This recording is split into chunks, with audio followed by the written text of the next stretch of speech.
13h, 14h. Europe 1, 13h. Europe 1, 13h, dernière partie sur Europe 1. Vous écoutez Céline Géraud et avec vous aujourd'hui Céline, le chroniqueur politique Philippe Guibert et le journaliste politique au journal du dimanche Jules Torres.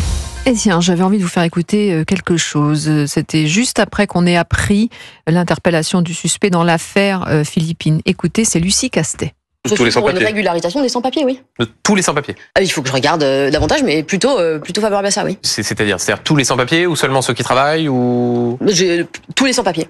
D'accord, donc même ceux qui ne travaillent pas. Oui, je pense qu'il faut une régularisation importante des sans-papiers. Je ne sais pas si c'est l'intégralité, il faudra que je regarde. Si vous voulez, la prochaine fois que je viens, on en reparle pour que je confirme cette position.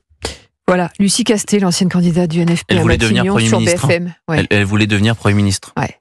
Et ce qu'il faut bien mesurer, c'est quand même la régression de la gauche dans sa réflexion par rapport à l'immigration. Terrible. Moi, j'appartiens à une génération où il y avait Michel Rocard et François Mitterrand. Rocard avait dit on ne peut pas accueillir toute la misère du monde, même si on doit prendre notre part. Et François Mitterrand avait fait des déclarations qui ont tourné sur les réseaux sociaux ces dernières semaines, où il était très ferme contre l'immigration illégale. Pas du tout dans un discours. Et donc de Mitterrand à Rocard à Lucie Castet, on passe d'un discours béni oui, où on est de gauche, on est tellement généreux, on va accueillir tout le monde et on va régulariser tout le monde, ce qui est un discours ridicule. Même les gouvernements de gauche n'ont jamais pratiqué cette politique-là. Ils ont toujours fait de la régularisation au cas par cas.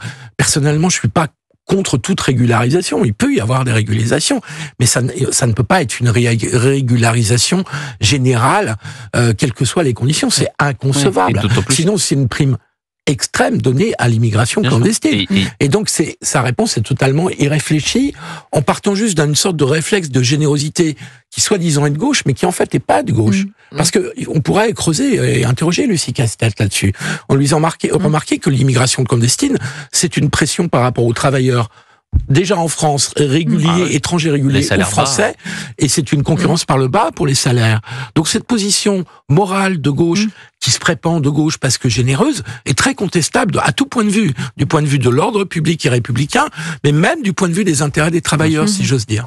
Il y a entre 700 000 et 900 000 clandestins aujourd'hui en France, donc on parlerait... Parce qu'elle ne connaît même pas les chiffres, on est vraiment dans bien sûr Lucie à peu près. Bien sûr qu'elle ne les connaît pas, c'est un impensé pour elle, les questions migratoires. Les questions sécuritaires et migratoires, d'ailleurs il suffisait de regarder le programme du Nouveau Front Populaire qu'elle portait, c'est un impensé, il n'y a rien dedans, juste c'est l'équivalent d'une métropole, si on venait aujourd'hui à régulariser tous les clandestins qui sont en France, donc évidemment ce ne serait pas possible, d'autant plus que c'est pas comme si on avait 2,5 millions de chômeurs.